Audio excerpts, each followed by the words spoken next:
Yo.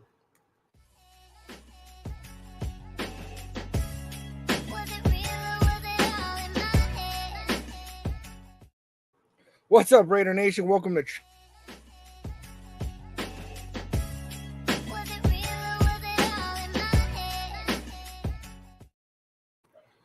What's up, Raider Nation? Welcome to TRU Raider Podcast. I am your host, TRU Raider. Now, this is Taco-Bout Raiders Tuesday. Taco-Bout Raiders Tuesday. I got to tell you guys, man, I'm still riding this. I'm still excited. That was one of the more exciting games I've seen in a minute, man. I rode that wave for the whole day, right? And I'm still kind of on that. Still really excited about where this team is headed, what we're looking like. And we still got some things that we got to clean up, man. Real quick, man, I'm sharing this out, man. I'm trying to, get things out there, but more than anything, man, I'm pumped, man. I'm pumped. So I do want to talk about the upcoming game. I do want to talk about some things that have kind of popped up in between. And let's get this thing rolling. I do also want to point out, man, that we passed 500 subscribers. I've been accepted into the YouTube partnership program, which means that I can now accept super chats, and so that's cool, man. That's cool. But more than anything, man, I'm just excited to be here with the nation. So, real quick, I'm going to go ahead and give a shout out to Billy. What up? What's going on, Billy? Excited, man. Excited. This game, it looked really good, man. It looked really good against the Ravens. I'm really happy with the outcome. I'm glad that we walked away 1-1. Ravens are starting the season 0-2, which my wife is pumped about. She's a Steelers fan, so she's really happy that we knocked the Ravens down to 0-2. That's good for them, but I'm not really concerned about what's good for them. I'm concerned about what's good for us. Raider Ryan, salute, man. What's up? Oh man, hold up. I got something going on. Crazy. So it's Tuesday, you guys. It's been a long day at work, man. It's been actually really nice walking into work, man, with my chest out, right? With my head held high.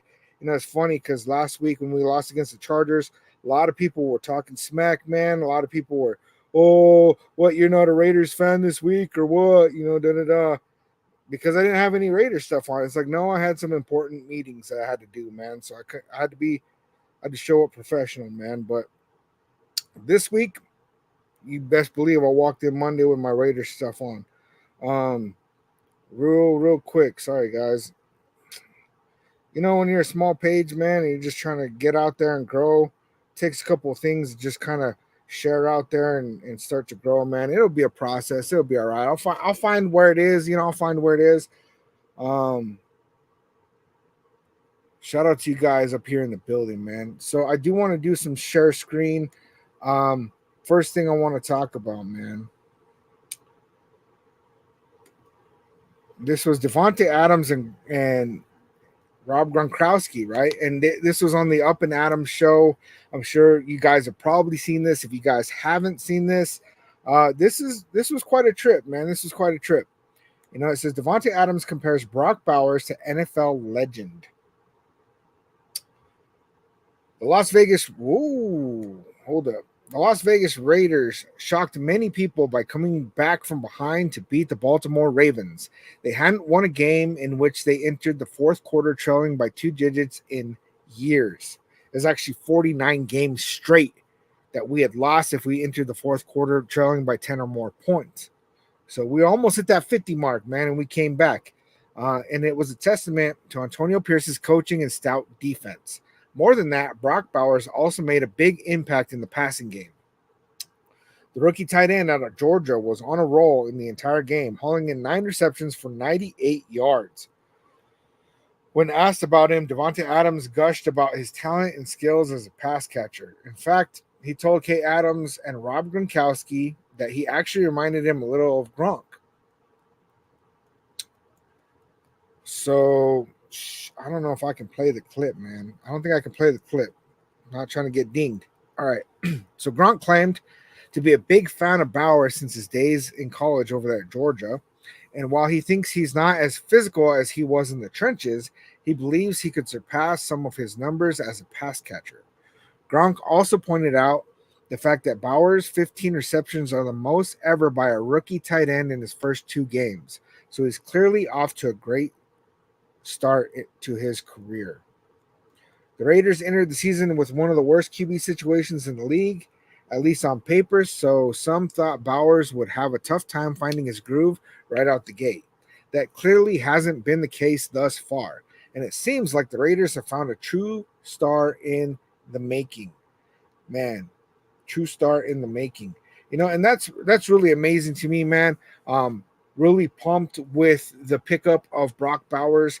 Now, if you guys were like me, right? I'm sitting there on draft day and we're picking number 13. I'm getting all excited. I'm seeing who's still on the board. Okay, quarterbacks are gone. We're gonna get a tackle, right? That's what's gonna happen. We need it. Cool. And then they say Brock Bowers. Who? Tight end? A tight end? What are we doing with the tight end, right? And like I'm scrambling, I'm looking through because I didn't really even look at Brock Bowers, right? Because tight end was not on my radar of things that we needed. It wasn't even a consideration that the Raiders might take a tight end at pick number 13, right? And so I start looking into it and I start seeing some of his plays and I'm like, oh dang, this guy is a weapon, right? And people were up in arms, all pissed off about it. And, I didn't know exactly how I felt. But one of the things that popped out to me pretty early was that last year our offense really suffered, right? And when you add a dynamic generational talent at tight end like Brock Bowers, all of a sudden things are going to open up and it's going to put us in a way better position to be able to get this offense moving, right? Because, Devontae Adams is great. Jacoby Myers is great. I love Trey Tucker, Michael Mayer. We have some good playmakers on this offense. But with the addition of Brock Bowers, he's going to start pulling double teams, right? Especially after this game against the Ravens. You cannot double team Brock Bowers and Devontae Adams at the same time and leave people open like Jacoby Myers and Trey Tucker and Michael Mayer. You can't do that. So really, these other guys are going to start playing a critical role, right? I don't think that we're going to see a Derek Carr season where we're only throwing to one receiver the whole entire season and you have Hunter Renfrow getting over 100 catches, right? Darren Waller getting over 100 catches. I think that Devontae Adams and Brock Bowers are probably going to get the majority of the targets, but I also believe that we're going to be in a position where Jacoby Myers and Michael Mayer and Trey Tucker are still going to make some big plays because they're going to be covering these other receivers so hard that it's going to really open up some game out there, man. No Name thinks Christian Wilkins will get the first sack this week. Christian Wilkins, man, is playing a pivotal role in the success of Max Crosby right now, right? And Max Crosby is Max Crosby, right? Don't get me wrong. I'm not trying to say that Max Crosby isn't going to perform no matter what, right? Because he is. But it's been missing, right? And having a good defensive tackle next to Max Crosby has been very missed because what they do is they double and triple team Max Crosby, and then that other guy is not able to make a play, and so Max Crosby cannot. In this case, they have to give respect to Christian Wilkins, and it's freeing up Max Crosby to do a lot of different things that he wasn't being able to do before. So, actually, I do want to pull up this video, right? In this video, let me see how this works, man. It's kind of weird to share this on here. Jackson Crosby's there, and Max huge Crosby. Losses for this organization in the entire NFL. Next one. And give to Henry, and he is stuffed again. So good. Play action, Crosby's coming, he got a hand up. Down. Christian Wilkins takes these defenders. Jackson, here comes the pressure. Let me see. Let me back it up just a little bit. See, so you got Max Crosby on the left side. You got Christian Wilkins to his right. And as the play develops, Whoops, I clicked the wrong button, man. Sorry, guys. I'm new to this whole sharing clips thing, right? So you see Max Crosby fakes to the left and then he cuts to the right while Christian Wilkins busts the block to the left-hand side to get that O-line, right? And dang it. Sorry about that. Then Max Crosby cuts to the inside, right? And he finds that gap. And that other defender that thought he was going to be matched up with Christian Wilkins is all of a sudden confused because he's got a Max Crosby running in his face, and he was not prepared for that.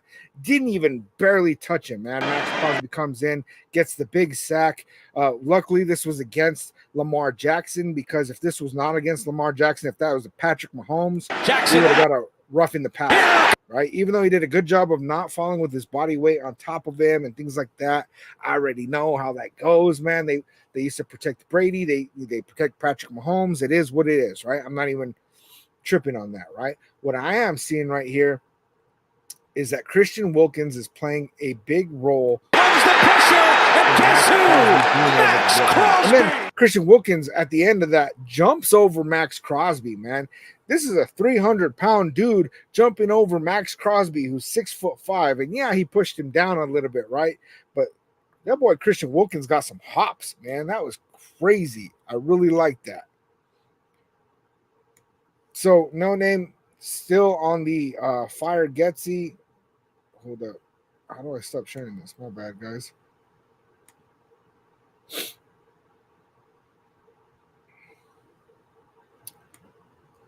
This is a new feature that I'm not used to, man. Oh, there we go.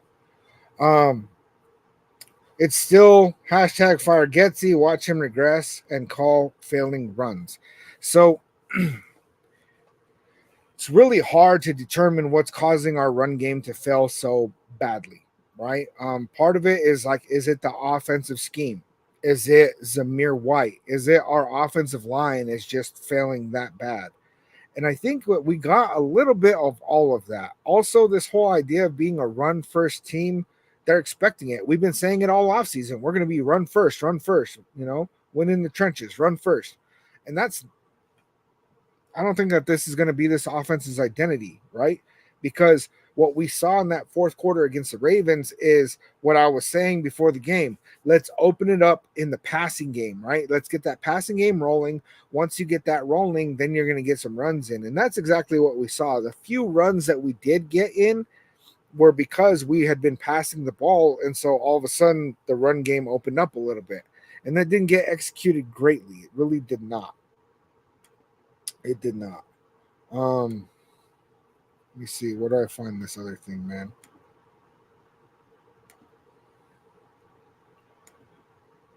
I have some other things I wanted to share, man, but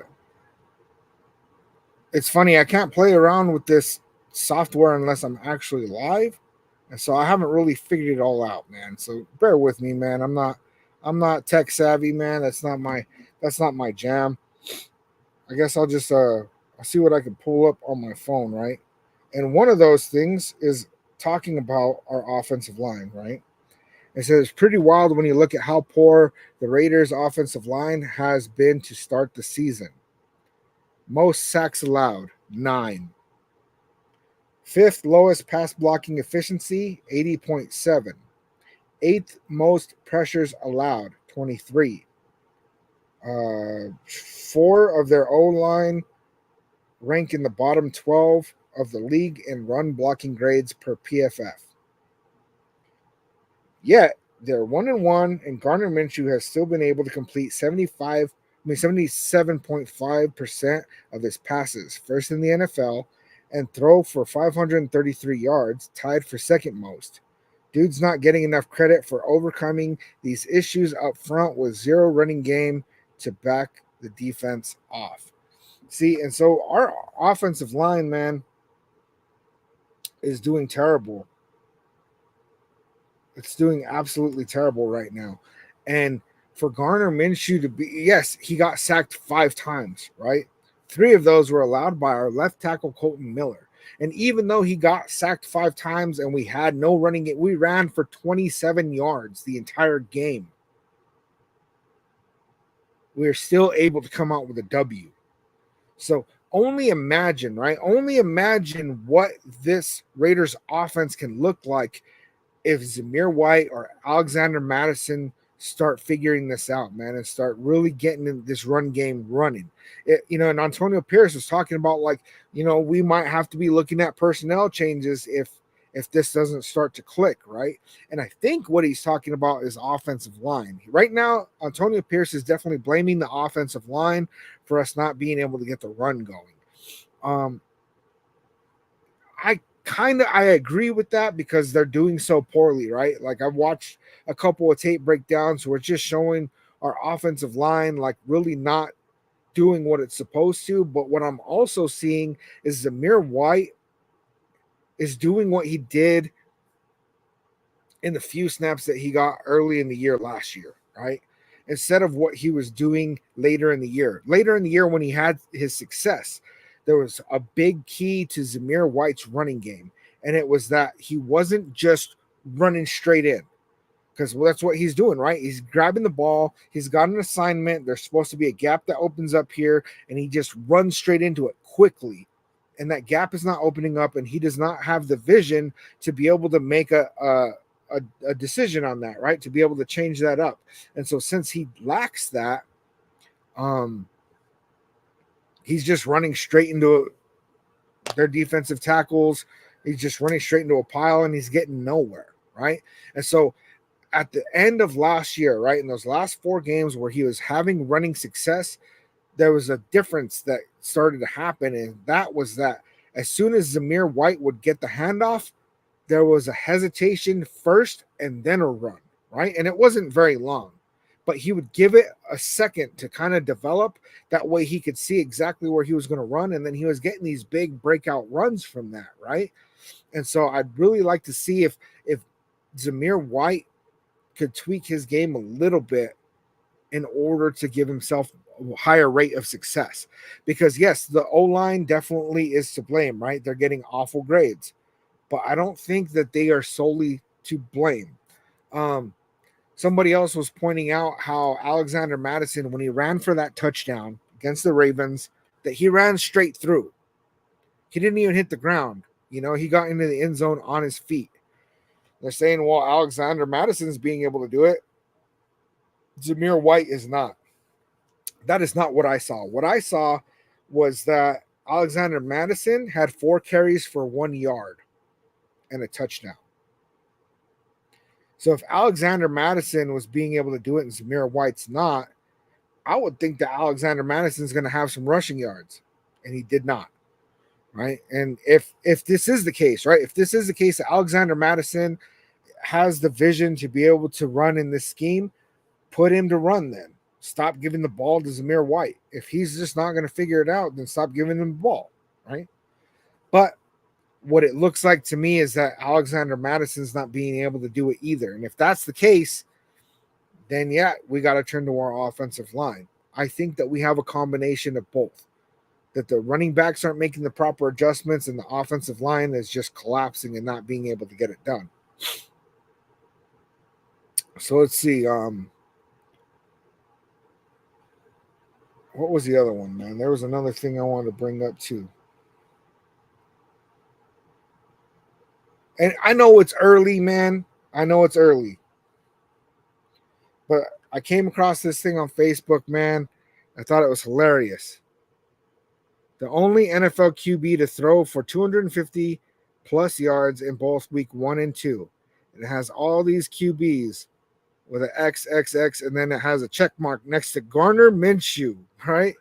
And yes, it's only week 2. What we need to see is for him to continue this, right? Because how many times do we see people, start off the season strong and then end the season with very poor production? It happens a lot, right? So I'm not going to get all hyped up like, yeah, Gardner Minshew's, the number 2 quarterback and da-da-da. It's like, well, Derek Carr's the number 1 quarterback right now. So what does that really say? I also wanted to show this one, man. It's a thing of passing leaders. Tied with Matthew Stafford for number 2 for, and it is what it is, right? And that's going to change, and hopefully he can keep up with the race, man, because who's to say that he's not going to have a Rich Gannon kind of year? A lot of people were saying that that's why they wanted Gardner Minshew, because they believe that this journeyman quarterback, just like Rich Gannon, could come over to the Raiders and really find their footing. Well, let's see if that happens, right? Let's see if that happens. Is that Terenzo? I'm going to call you Spencer. Spencer, you think they're going to go after Bryce? I do not think that we're going to go after Bryce Young. That's another thing, man, is that the Panthers have benched starting quarterback Bryce Young, right? The number 1 overall pick that they traded the farm to the Bears in order to pick him up last year at number 1 overall. He's been benched, right? And so we're going to be going against Andy Dalton, who is undefeated against the Raiders. Now, I don't know that stat really means anything, but that's what people were talking about, right? That he's undefeated against the Raiders. Well, do I think that Andy Dalton's going to do better than Bryce Young? Probably. Do I think that means that we're going to lose now? No, I don't.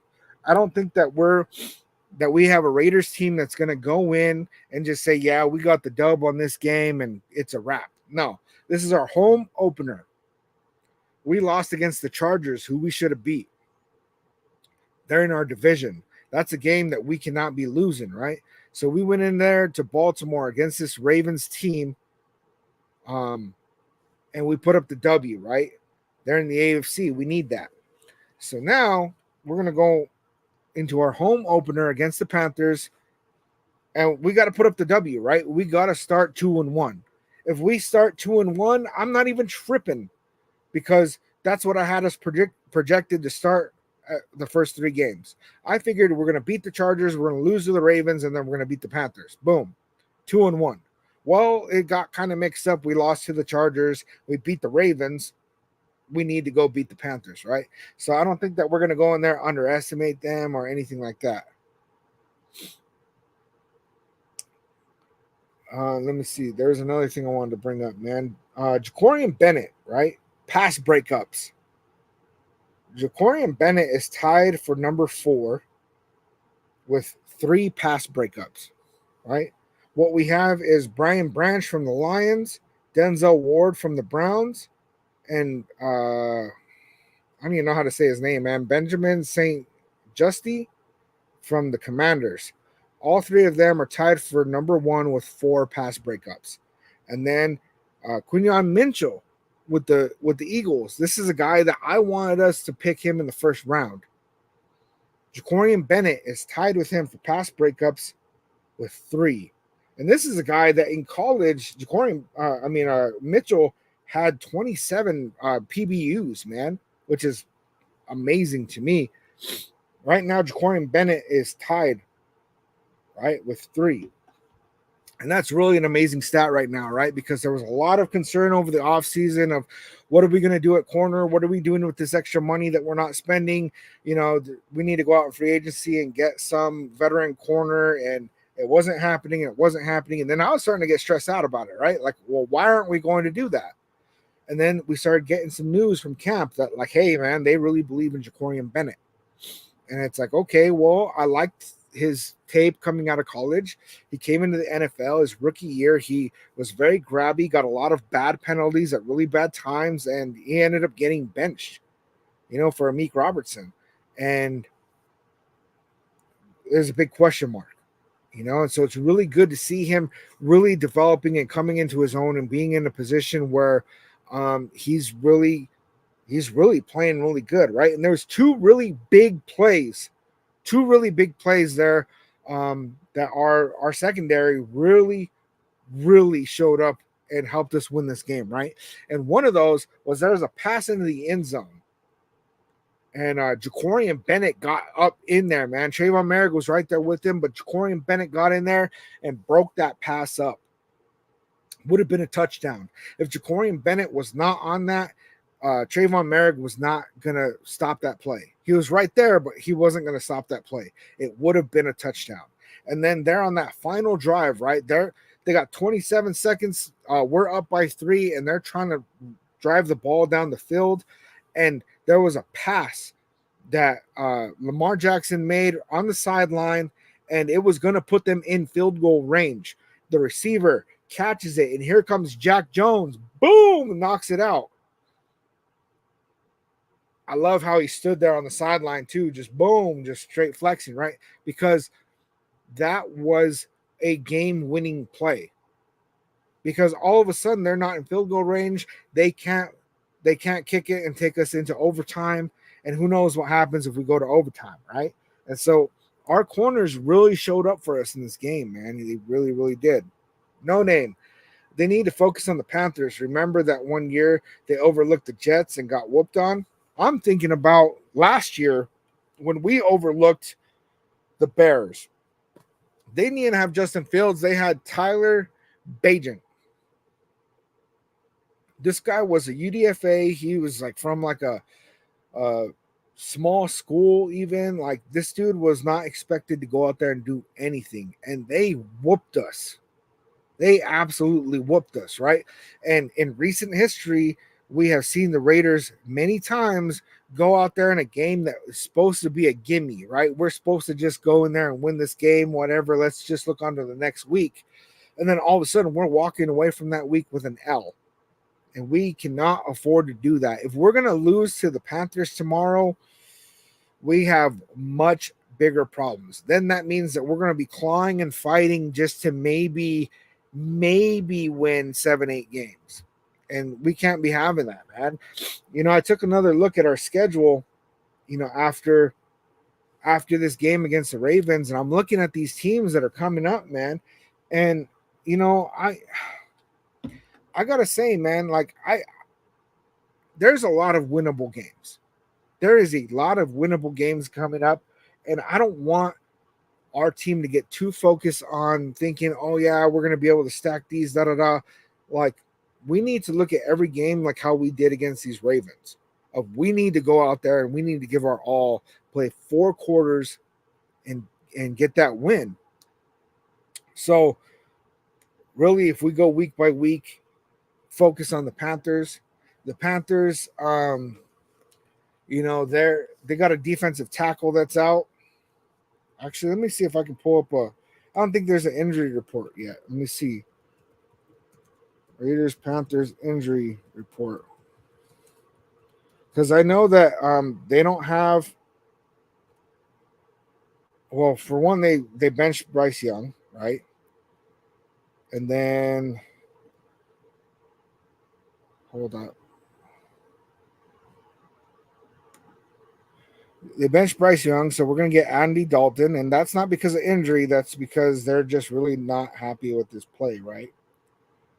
And then, there we go. Let me share this screen real quick.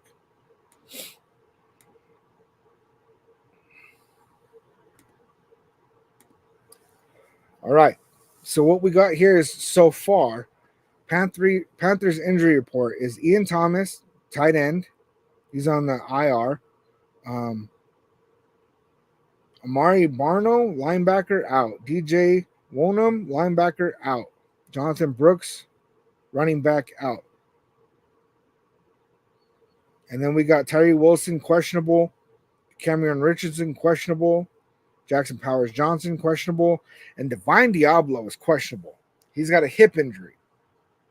He got a hip injury against the Ravens, right? And actually, I saw another thing on social media, and I'm not sure exactly who it is, but I believe that they had a defensive tackle that was out, and somebody was talking about how it's good that Andre James isn't going to have to go against this defensive tackle. But Divine Diablo being questionable might be good, it might be bad. Antonio Pierce talks really good about Divine Diablo. What I have seen is the dude is not making tackles properly. He's trying to do arm tackles.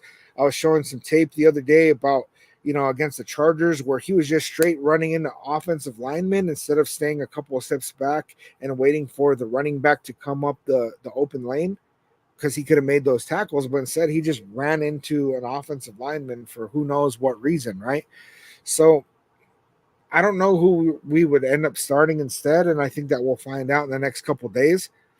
They probably will go with Luke Masterson, which we heard some good things out of camp about him. But personally, I want to see Amari Gainer.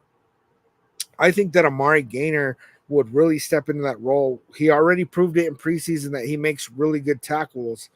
And there's some reason why they're sitting him and they have him listed as fourth string, but I'm not really sure why. Also, we got rookie Tommy Eichenberg. And we haven't been seeing anything out of him. So we got a lot of linebackers. So Divine Diablo being out with injury might open up the door for us to be able to bench him and start playing somebody else, right? Somebody else who's going to be able to play the run a lot better. And I'm really hoping to see that. And what we also could see is that Divine Diablo sits on the bench and somebody comes in to replace him and they play worse. And then we're going to be begging for Divine Diablo back, But honestly, I think that we have at least 2 linebackers on this roster that could do a better job than him. And so really I want to see that, man.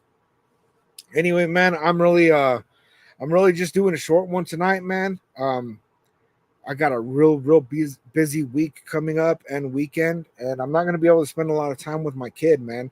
And so I'm going to go spend some time with my kid. I will not be live on Friday for the TGI Raiders Friday Live, but I will be doing the game on Sunday, right? We will be doing the watch party with the Panthers. Keep an eye out for me, you guys. And like always, I love you, nation. I'll catch you on the next one.